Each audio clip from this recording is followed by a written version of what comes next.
on this week's episode of Crowdfunding Nerds. Hi, I'm a level 5 fighter, and I love fighting through the woods with my little sword and killing rabbits every day, and everything is great because, I'm just happy where I am. I am a level 56 rock monster, and I'm going to smash you. Oh no, I guess I shouldn't have been so complacent. Oh well, I guess I'll go on Kickstarter and find me a board game to back. Game begin. Let's go. I used to be a marketer like you, until I took an arrow to the knee.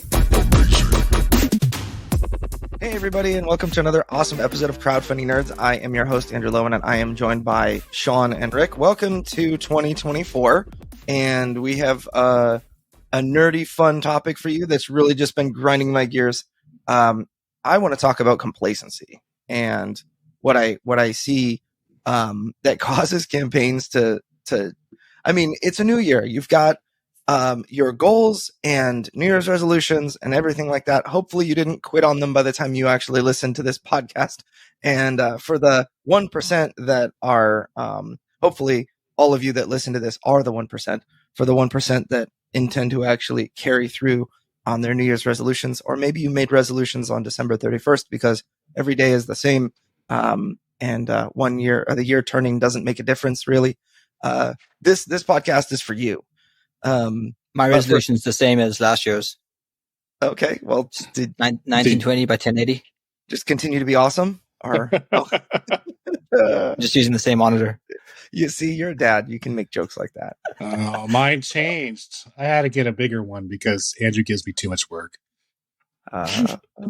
See, I have three monitors, and I don't know my resolution anymore. So. I can't do multiple monitors because I don't have the space. I have an itty bitty little desk and an itty bitty little bedroom. So I just have a wide one, which was cool because I got it on a Black Friday sale. Otherwise, I wouldn't have been able to afford it.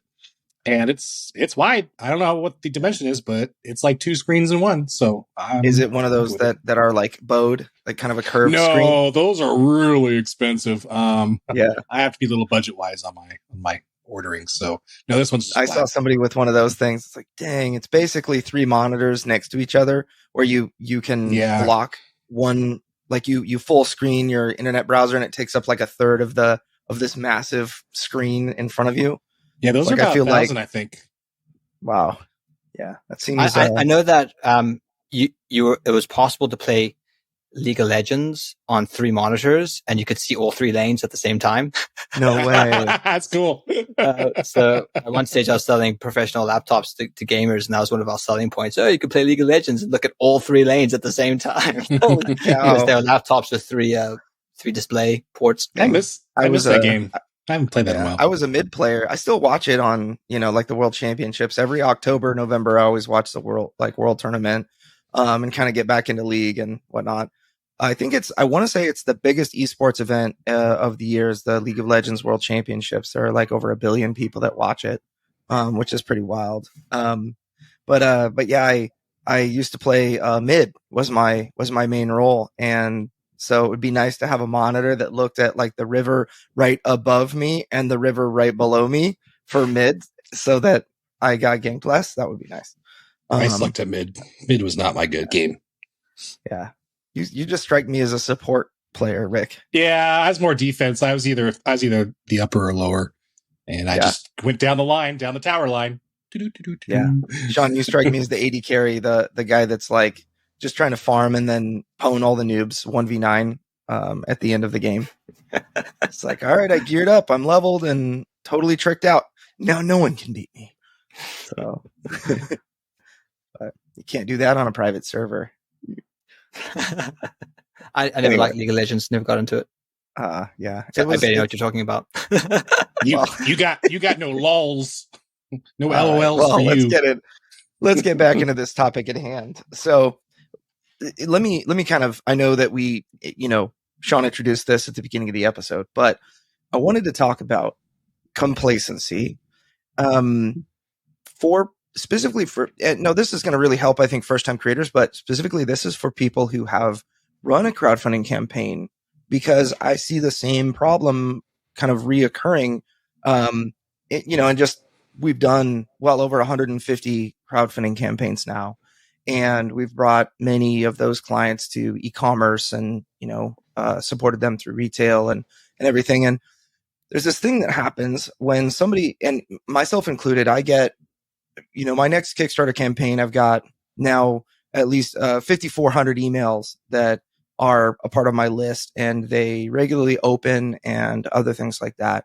But, and there are a lot of others that have run a Kickstarter and have an email list or have built an email list. The mistake that I see people making that I wanted to address is that they get complacent and say, I have this audience that is, and then they make the assumption that is wrong. This audience that is mine, therefore they will support the next thing I make. And what that assumption that is wrong, it's actually more like, it's like we talked about, 2 podcasts ago, this concept between ice cream and shark bites. They're correlated, but they're not, one doesn't cause the other.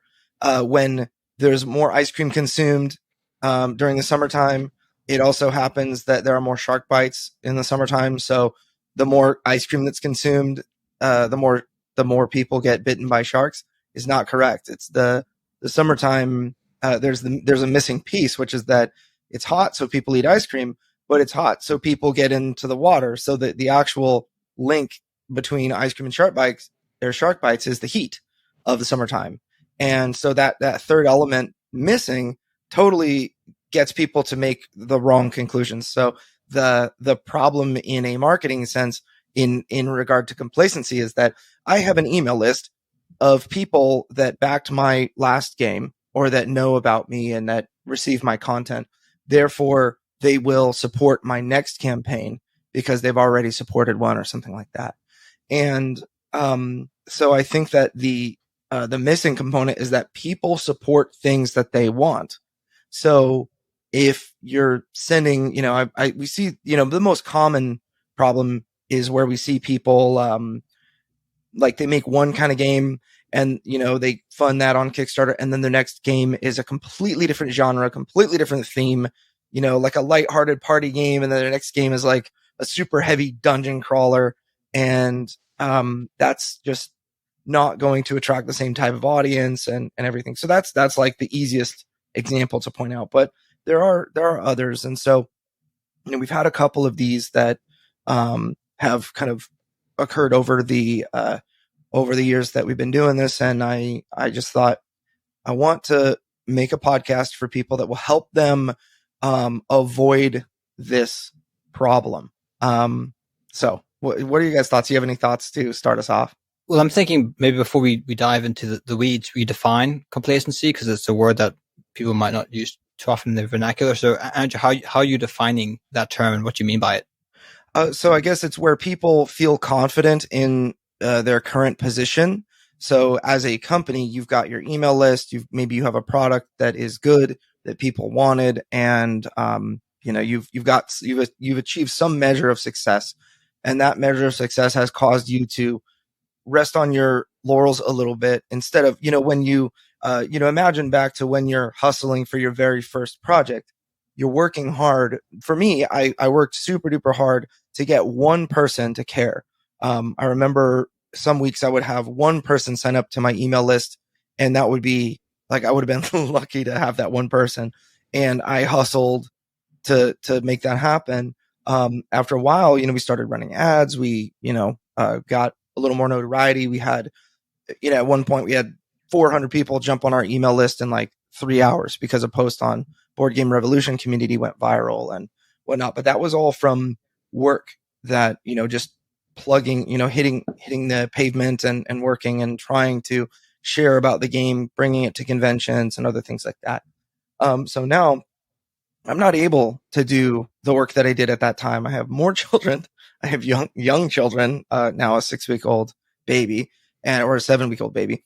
And, the type of work that I can do changes. However, I need to kind of continue to keep my eye on the ball. If I just rely on, I have 5,400 emails now and a successful Kickstarter campaign and a Board Game Geek following and a Facebook group and a Discord server that's active, I will just make another thing and all those people will jump on board.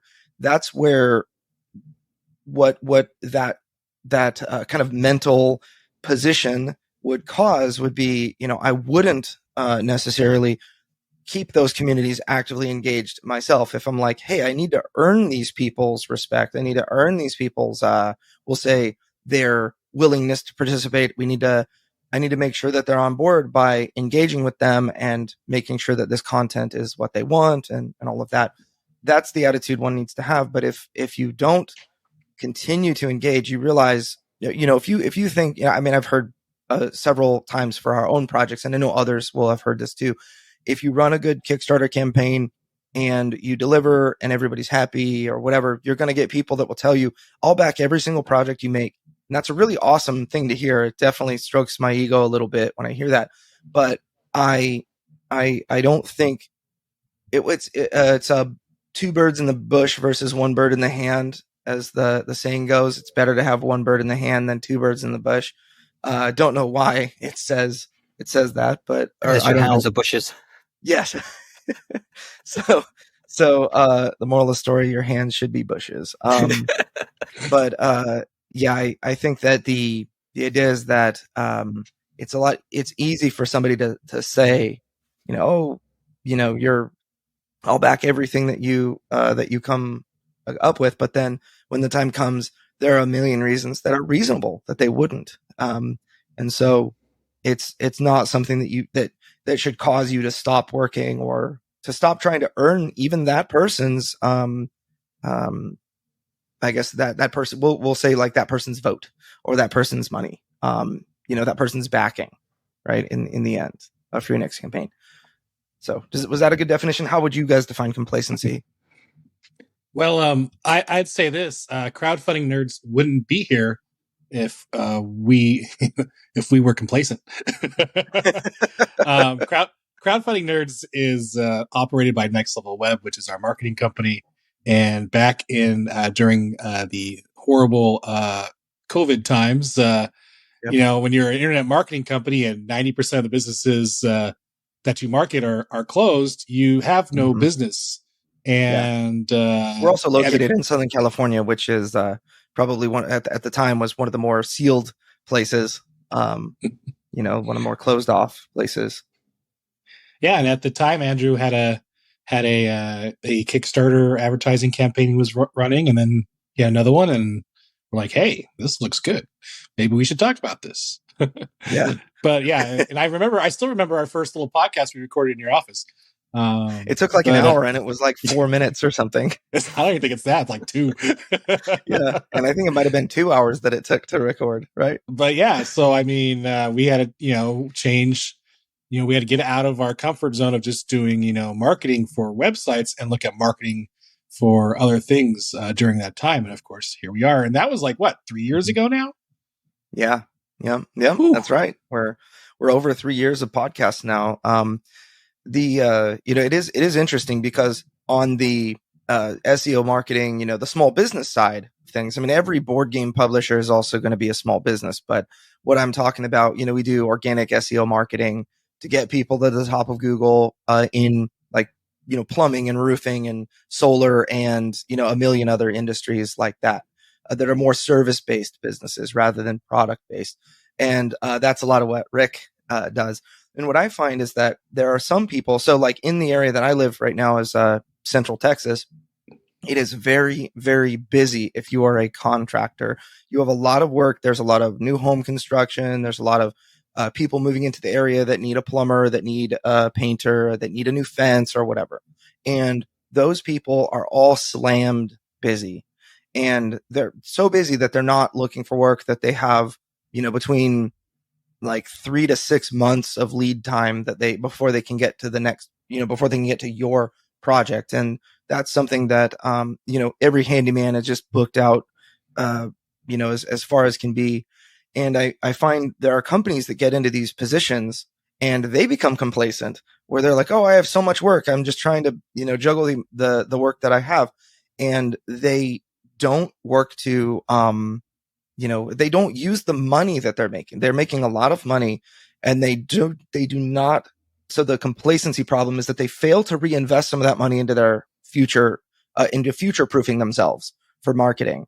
So, we had many in Southern California. You have solar is very popular, and we had many solar companies that, we have one client there that has been our client for a long time. And what happens in SEO, when I get somebody to the top of Google for solar San Diego, I don't want to get a second solar client in that area. It'd be disingenuous for me to have my own competition within our company. So we kind of have these it's not exactly unspoken. We tell our clients that, but we won't take on another client if they're competing in the same area with the same service. And so like a plumber in North San Diego County versus a plumber in South San Diego County is fine, but a solar company that will travel all over is we won't add a second one. But anyway, our solar company that we work with continued to invest even when things were busy, and then something else happened which changed kind of the solar market in Southern California and made everybody frenzy buy solar. And they ended up selling millions of dollars of solar contracts that it would take them over a year to finally get to the last home and everything like that. And so now they're sitting on a boatload of cash, and they have a bunch of jobs to do, and they're kind of plugging away, but they're still investing in marketing with us. And I think that when all of those jobs are done, solar in San Diego has actually taken a significant hit because of this. I don't know if you guys will understand, but something NEM 3 versus NEM 2. It's like solar is less profit, or it's not able to pay itself back as quickly as it used to. Is kind of the idea. And so when all of those jobs are done, and when that cash is gone, they would suffer greatly if they didn't continue to market and invest that money and other things like that. So whenever somebody, I see it all the time where businesses used to do really, really well, and then they go through lean times, and some of the big ones just don't survive or some of the people who were formerly very successful just don't survive. It's because when they had the money, they invested it poorly, or they just didn't invest it properly, and that kind of thing. Yeah, I think one of the dangerous assumptions is to assume that your success will continue indefinitely in the future. And this is the problems that a lot of people get into. And you have to say, well, there's probably a reason why things are successful now. And maybe I should be seeing this income at this time as an investment into the future when things are a bit dry. That's something that we do with Crowdfunding Nerds, right? We have each month we sort of work out how much the company's made, and we set aside a little something for months when things are a bit slow, and if we need to take from that pool, then we can. I think it's just wise, and it's something that every business owner needs to think about and to operate within, is not assuming that if things are going really well, that's going to continue forever, and just to make sure that you're always putting something aside for those rainy days. Yep. Yeah. In fact, Rick, you could probably talk about the moving company, the northeastern quadrant of the U.S. moving company that used to just crush it, and then something happened and it's not. But you made me think of that one right away. Still a client of ours, but going through some really rough times. It was just. I think the problem is, I'll say this before I pass it off to Rick, but the problem is that humans think they're going to be in a more advantageous, better position, making more money, being more successful 5 years from now than, that's just general across the board. Everybody thinks that they're going to be in a better position 5 years from now rather than in a worse position. And so I think that when we use that assumption to make life altering, or to make decisions when that your future self won't appreciate, I think that's where people start running into problems. I don't know if you have anything to add, Rick, now that it's funny because it actually happened to two moving companies, and it was in the north. It was northwest, not northeast. I was a little confused. Northeast. Northwest. I'm like, I was thinking of a communications company I'm talking about, but actually there was also there was two. There's one that was still a client, and then there's one that actually just disappeared and went out of business, and we never heard from them again. And yeah, it can be very volatile. Well, you especially if you're a contractor, and you have extra help. So if you have other people working for you, things can be going well. So you keep hiring, and all of a sudden, if you're not, investing in making sure that work stays, all of a sudden you have like 10 people with nothing to do. And of course, then you're going to have to make some tough decisions on what you're going to do with those 10 people. So yeah, it could be tough. In fact, that's usually where we kick in, as a lot of times companies were doing well and then all of a sudden they're not doing as well as they used to. And then they start calling us saying, hey, we need some help. And in fact, we've had a lot of Kickstarters do that too. They launch their game and all of a sudden like, oh, we're not doing as well as we thought. Maybe we should look at some marketing. And then they call us, and usually we tell them by that time it's a little too late and they need to probably relaunch. But yeah, it's the same thing. It's more of an afterthought than a prepared pre-thought. I probably said that bad. Forethought. Yeah. Thank you. Yeah. So for everybody listening to this, my number one takeaway is that when you look at, everybody has this vision for where they want to go. And if you don't, you should establish a vision for where you want to go so that each step is taken in the correct direction. Right. So the proverbial mountaintop that you're looking to get to, you're on this path far away from the mountain and you are trying to look through, clouds and forest and other obstacles, maybe knights and orcs and all of that. If you're a fantasy nerd like me, will start to kind of brew in your imagination as you envision this mountaintop. You can see the mountain, kind of like the Lonely Mountain in The Hobbit, where they look at the Lonely Mountain at the end of the first movie. That image of the mountain that they need to get to is one that I think is everybody's on as far as the hero's journey or the journey for your company or whatever it is that you want to do in life. And so I think that you might not be able to make steps directly as the crow flies toward that destination, but you should be making steps that are going, maybe there's a chasm that you can't cross. You need to go around to the bridge or whatever. But every step should be taking you closer toward that end goal. Right. So the advice that I have for you, anybody listening to this, my number one key takeaway, if you listen to nothing else, is that, given that understanding of every step you take is toward in the correct direction, the next step you take is the most important one. The most important step you take is the next one. And so I find a lot of people overlooking the step-by-step process where they look at the mile by mile, or they look at the 1 year, 3 year, 5 year, but they're not looking. So the failure I think that a lot of people make in relation to this point is that they so you need to take as your yearly goal, break it into 12 monthly goals that add up to achieve that yearly goal. But the monthly goal you have to break into daily steps that, hey, I do this 30 times, or I do these things in 30 days, I achieve my monthly goal. If I do those things, 360 times, then I achieve my 12 monthly goals, which will give me, my yearly goal. And this is, I guess, by the lunar calendar, because I said 360.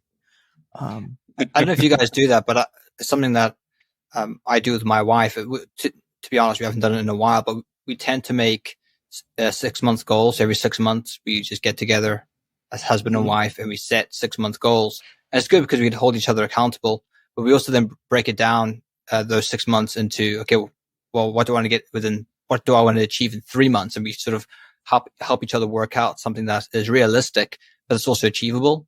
And that way we can look back in 6 months. Oh yeah, did we actually achieve that, or we didn't? And sometimes you don't achieve it, but you achieve something else because you tried to go down that path, and it actually opened up something else that you went down. And it can be quite encouraging looking back, or discouraging depending on how things are. But generally it's more encouraging than anything.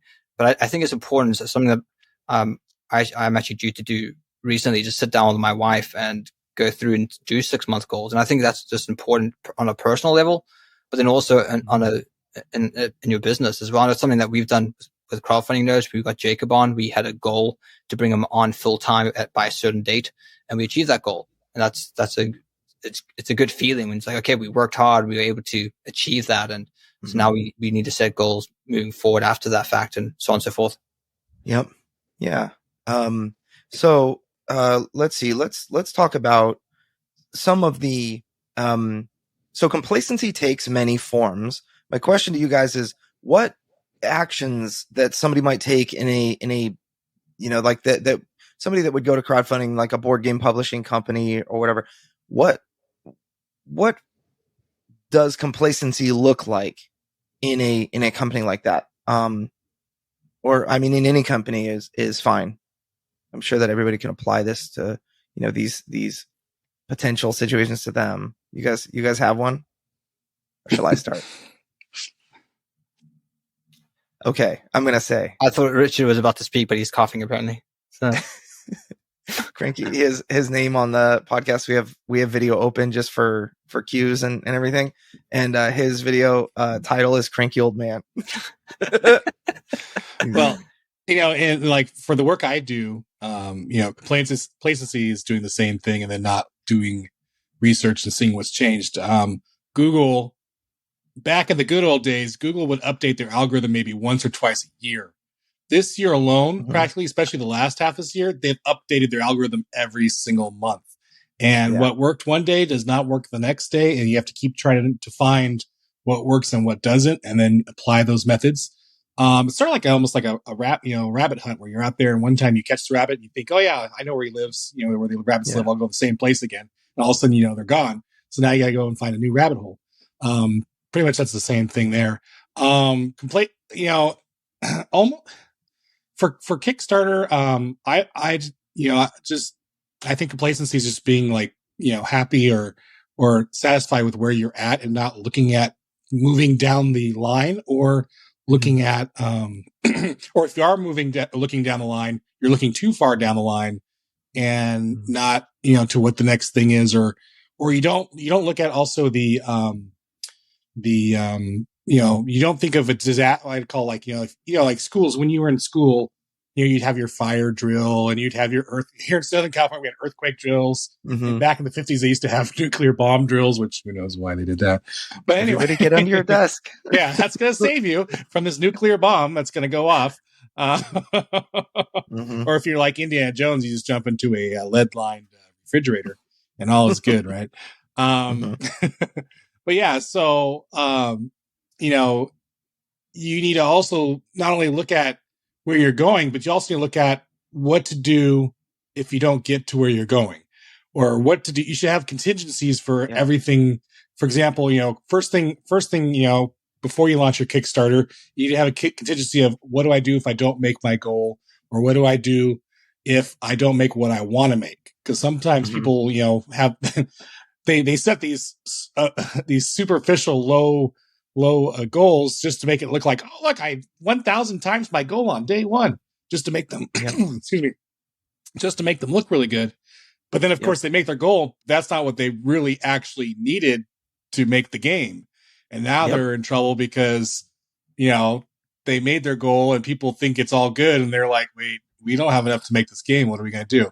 So, things like that. I mean, there's so many things I can think of, that can, be a problem, especially when it comes to complacency. But I don't want to talk all day, so I'll let you guys jump in. Yeah, well, that's a really good point that you brought up, and I think that contingencies. So I have two personally types of goals that I put together. One is my big, hairy, audacious goal, and I think I've shared it a number of times on this podcast. For the next Deliverance Kickstarter campaign, I want it to make at least $1 million. And if I don't make that goal, am I a failure? If I only made, 400,000, did I fail? I mean, I guess in the strictest sense of the word, I did not make $1 million in this made up case, but it doesn't mean that I am a failure.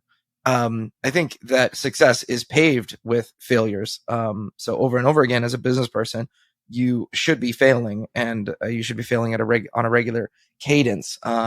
It's just the way that things go.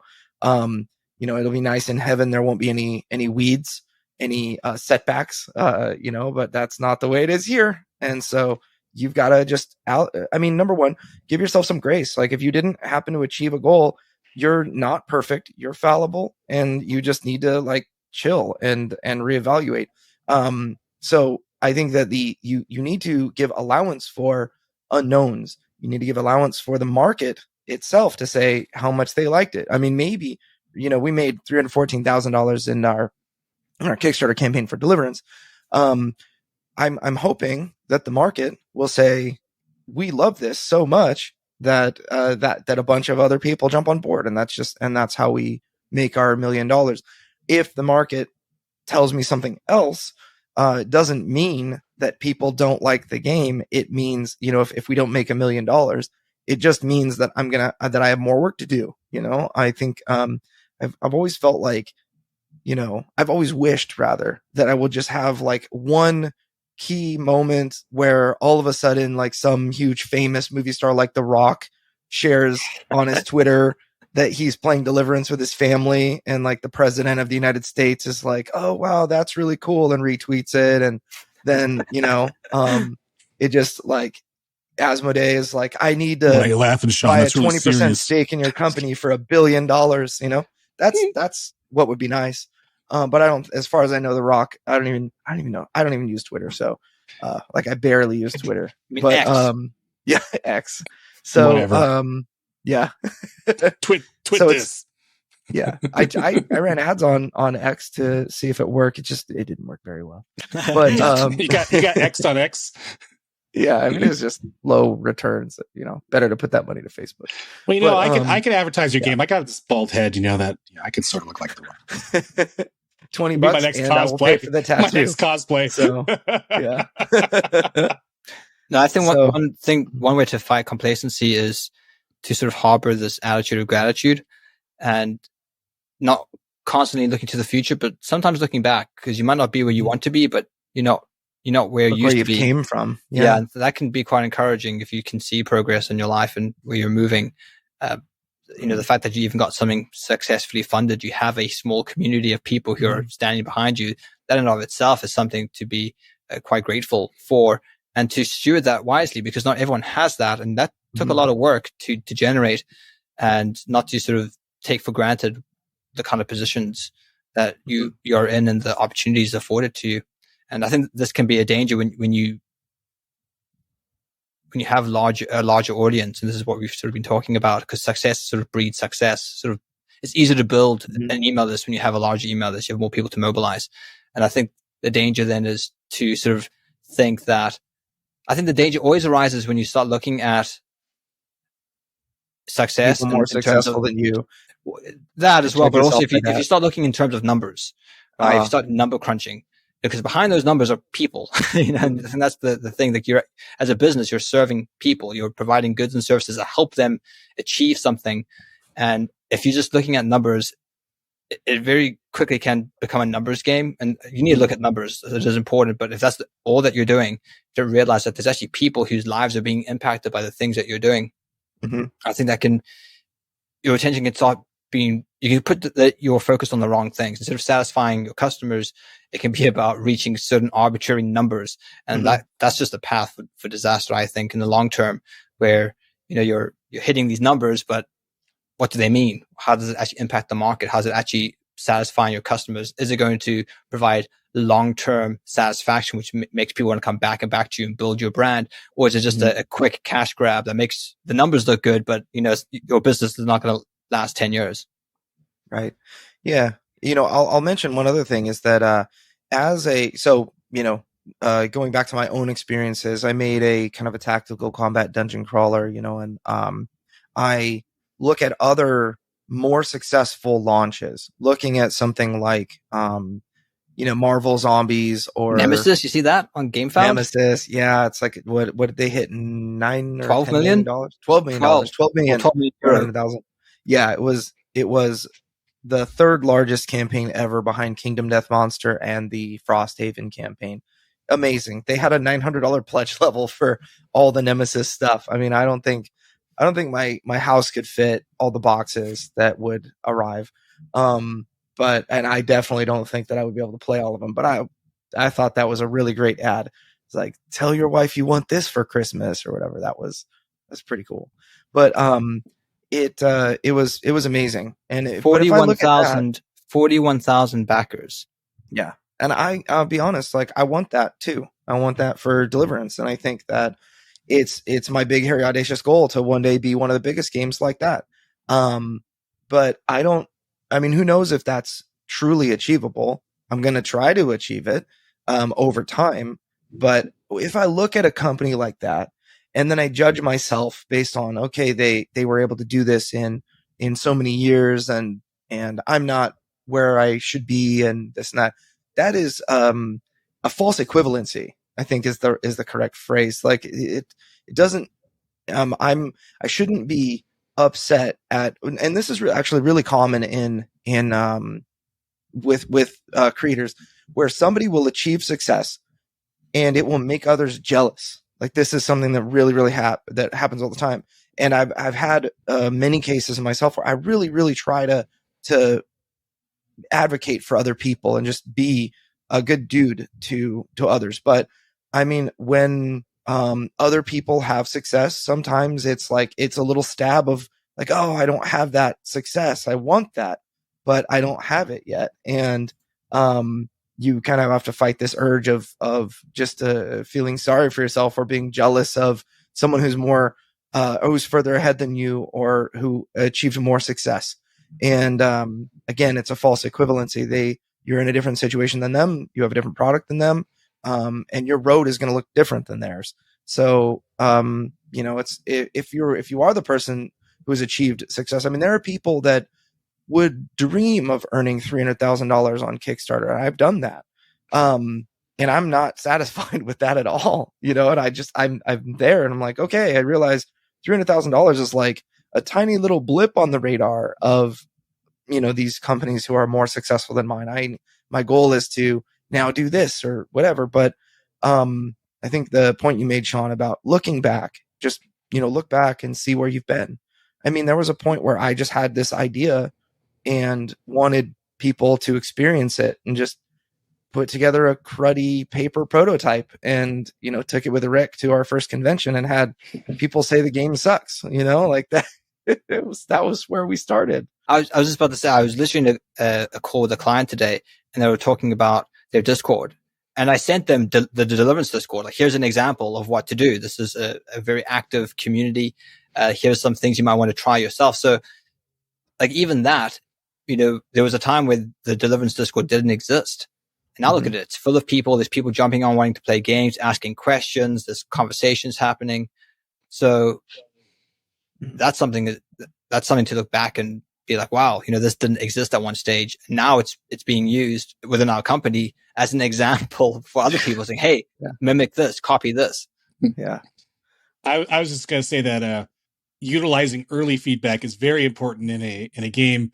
But once you've established yourself, the feedback isn't quite the same, as we've seen recently from all the stuff that's going on like Board Game Geek and stuff with Deliverance.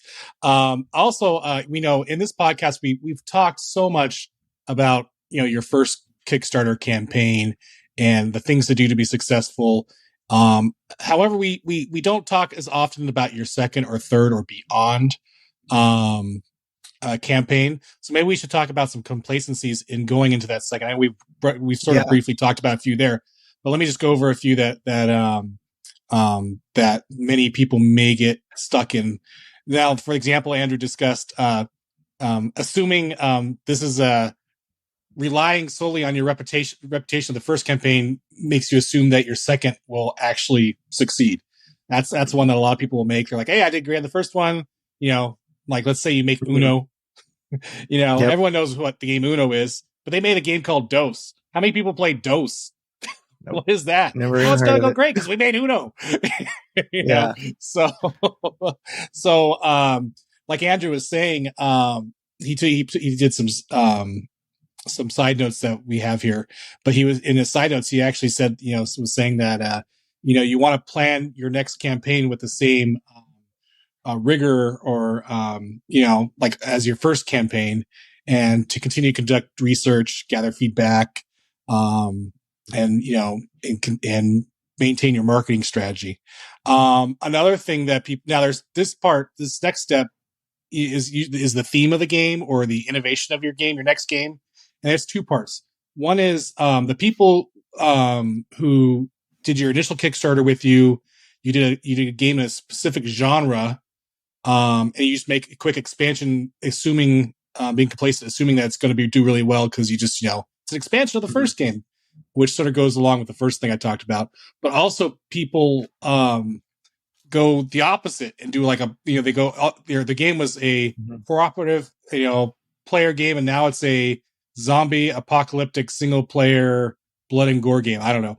And they go way off what the original game was, expecting their fan base to comply or be like, oh yeah, this is great. Yeah. So, with that, I just, I would say, when you do an expansion, make sure if it's, if you're doing a Kickstarter expansion, make sure you provide something unique, different mechanics, thematic elements, differentiate from the original. And if you're doing something crazy out there, you may really need to look at your go back to your backers and get input from them to see if that's something that they would be interested in. If not, you would really need to treat it like a first Kickstarter, where you'd have to get a whole new audience because it's a whole different genre. Another thing that people do is after their first Kickstarter is they overlook communicating with the backers they originally had. They'll be like, that was a big one right there. You want to talk about that?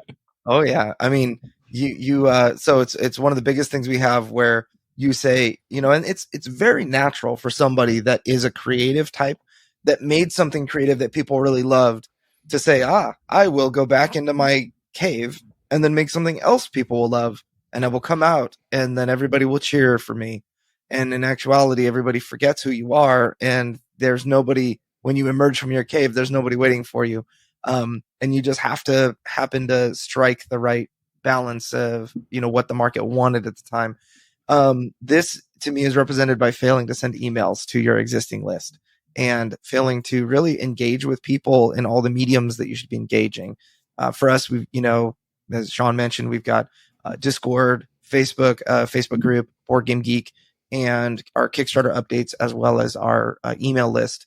And those 5 places are how we get information to our people. But super duper importantly, we hear from our people and we respond to them. We can actually fellowship with them. And I think that's super duper important. We're hearing about what they want, what other, what things they didn't like, what things they want to, would hopefully see in the next Kickstarter campaign, what they would buy, and other things like that. So I'm, really trying my best to keep an ear to the ground for what my audience wants. But, and there are a lot of companies for many different reasons that kind of fail to do that. One of them, and this is a temptation for me as well, is to spread myself too thin with a number of different, very different intellectual properties. So if I made, have an idea for kind of a, like an RTS game that would be fun, that would be maybe space themed or something like that. And if I made that, I would need to cultivate a fan base around that game too. And being honest, I just don't have the time to do 2 things. That like, I already do 2 things and I don't have the time. I do Deliverance and I run Next Level Web. Like in Crowdfunding Nerds, this is like already a challenge. And then, we try to, get them to mesh together and as best we can. And,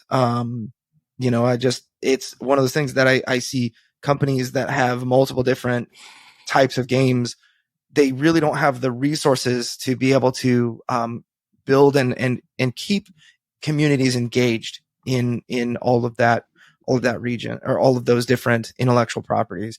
Like I've decided for now, I'm just sticking with Deliverance because it's what I have the time for. It's what I know people want. And it's a decision that I've made kind of at the, like the 30,000 foot view of everything that's going on, that is going to save me lots and lots of time. I'm not actually working actively on developing other types of games. I'm working on making more Deliverance and helping the fans of Deliverance be more, just get what they want and get more of it. And so, that's something that I think, I'm not looking to develop a wide portfolio of products. I'm looking to develop one product and sell, 1 million units of it. And so which I think is generally a better idea than trying to sell 100,000 units of 10 different products. I think you'll have more success with the one that people really want. And then as we grow larger with the publishing company, if we do make $1 million, maybe then I can actually have people that work on something else. But it's that I think that people tend to spread themselves so thin so quickly. They're like, all right, I made, $80,000 with my Kickstarter, and they're like going to work on 3 to 5 different campaigns or different games at the same time. And they end up not making any of them. So it's a tough, kind of a tough road when you spread yourself too thin. I think another thing to keep in mind is that no matter how big you get, you're never too big to fail. Mm-hmm. I don't know how many of you remember cars. well, or a bank. I don't know if any of you remember Google Plus. Mm-hmm. The Google tried to create their own social media thing, which it was the fastest growing social media platform. I want to say it had like 10 million people adopted in like 14 days. Well, it's because they forced everyone who had a YouTube account to convert and have it, and then no one stuck around. But that failed. So even Google, with all their financing and being able to convert all their YouTube accounts to a social media site, failed. Another one is Valve. They created a kind of like a Hearthstone card game, digital card game clone called Artifact, which flopped. You have Blizzard with Diablo Immortal. It's the Diablo mobile game, which people were not happy about. So even these really successful businesses have made flops, have made failures when they've tried to breach into other markets or try something different. So no company is too big to fail. I think it's one reason why Valve particularly stops making games, because they make money from selling other people's games. Why take the risk of creating a game that potentially can flop? Yeah. So, and damage their brand reputation. So I think that's probably one reason. I think focus, there's a lot to be said about focus. And, sometimes the market says what they really, really want. And when you're making, when all of your success is coming from one place, then that's what you should focus on. I think that, I've seen many like brick and mortar businesses, let's say like a board game shop, in the past, my local board game shop back when I used to live in Southern California. There was one called Paradise Games, and they're based in like Vista, Oceanside in California. I used to go there all the time. It was In-N-Out Burger and Paradise Games for Friday Night Magic or Yu-Gi-Oh or Pokemon or whatever, board game night. And, they had their store owner, his name is Rob, really nice guy. And he had, several stores. I want to say at the time he had 2 stores. His main store, and which was, he kept on taking more real estate from, the like the commercial lot that he was in. He kept taking more suites. And he was at a strip mall, and when the neighbor would move out, he would just expand.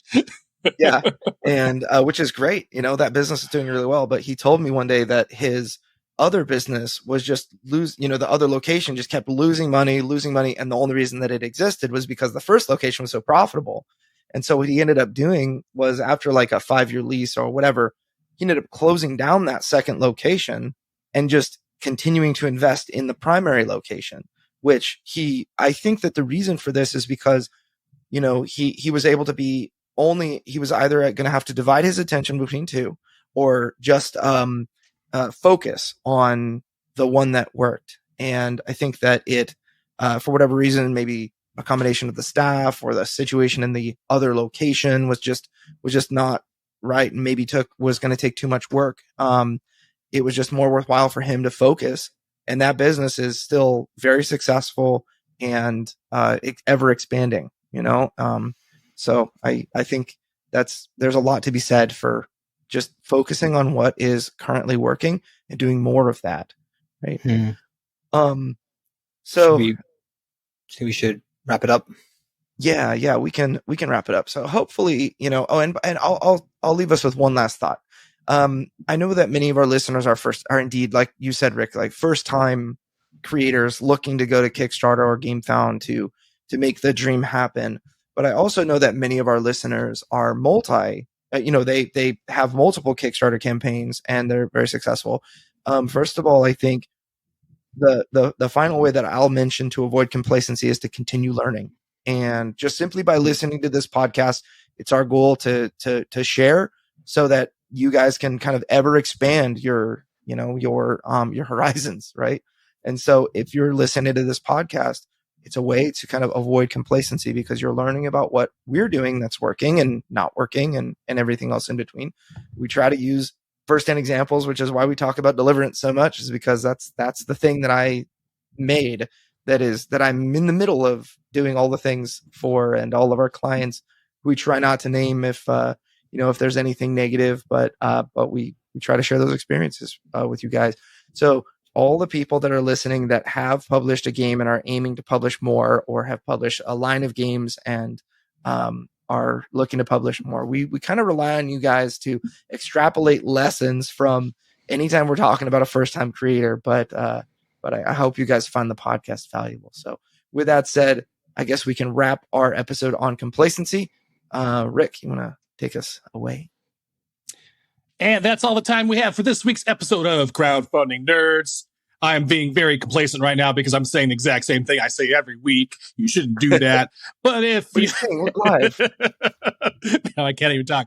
But make sure you check out our other great episodes. We've just hit our 3rd year here on Crowdfunding Nerds. Visit crowdfundingnerds.com. Enjoy our wonderful, great Facebook group. If you have any questions about your Kickstarter campaign at Facebook, at the crowdfunding, I believe it's crowdfunding. I keep forgetting this. Crowdfunding group. Crowdfunding peoples. Nerds community. Crowdfunding Nerds community. And also, if you one job, Richard. Yeah, I can't do it. And that's it. I'm done because, game over. I'm complacent. The end. Goodbye. And we'll see you next week. Happy New Year. Well, that's all the time we have for this week's episode of Crowdfunding Nerds. For more resources, articles, and to listen to past podcasts, please visit us at crowdfundingnerds.com. And if you have a crowdfunding question, we also have a page on our site where you can send a message directly to us. Please visit crowdfundingnerds.com/question. And if your question is a great question, we may include it in a future podcast. Thank you all again for listening to this week's episode, and we'll see you next week. Stay nerdy.